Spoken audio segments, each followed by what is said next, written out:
Is it intellectually honest to believe in creation? It sure seems like it to me, but, that's me. I'll show you my thinking on this so far, and of course, you'll have to draw your own conclusions. But let's start with the definition of intellectual honesty. RationalWiki.org defines it like this: intellectual honesty is honesty in the acquisition, analysis, and transmission of ideas. A person is being intellectually honest when he or she, knowing the truth, states that truth. Honesty in the acquisition, analysis, and transmission of ideas.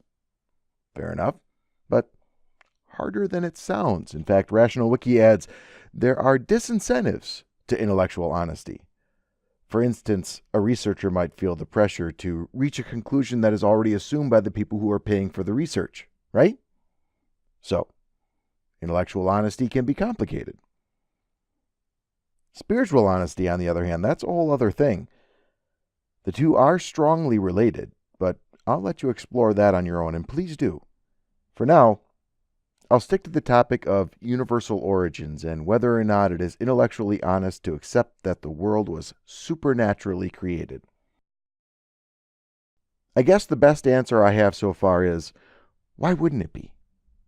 Why wouldn't it be intellectually honest to believe that the universe and everything in it was created by a being that is not bound by any of the universe's natural laws?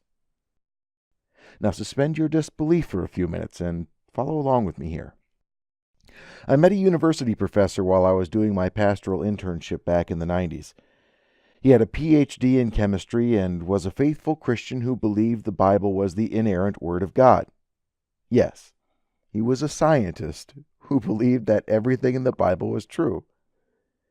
He spent years arguing with fellow faculty members about creation versus evolution, but had ultimately settled on this: there is no scientific proof for creation, and there is no scientific proof for evolution.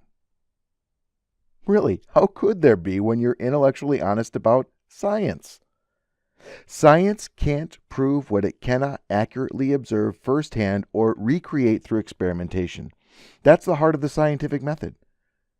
Does that mean that a scientist only believes things that they can absolutely prove scientifically? Of course not. There are unprovable things that you hold as true whether you are religious or not. To deny that is intellectually dishonest. So this professor that I mentioned, whenever he would get into a debate with someone about whether or not evolution was a proven fact or whether or not there was any real evidence for creation, he learned just to stop the conversation and ask, do you believe it is possible, that a being exists who can interrupt natural physical laws at will? If someone was unwilling to concede the possibility that such a being could exist, then there wouldn't be much point in discussing anything. That's the definition of closed-minded. But if they were willing to concede the possibility, then the scientific method could not serve to definitively prove or disprove anything about the past. Uniformitarianism would be straight out the window because natural law could have been interrupted at any time on God's say-so. That means that unless we invent time travel, you're left to draw your own conclusions about the past using whatever evidence you have, despite not having first-hand knowledge.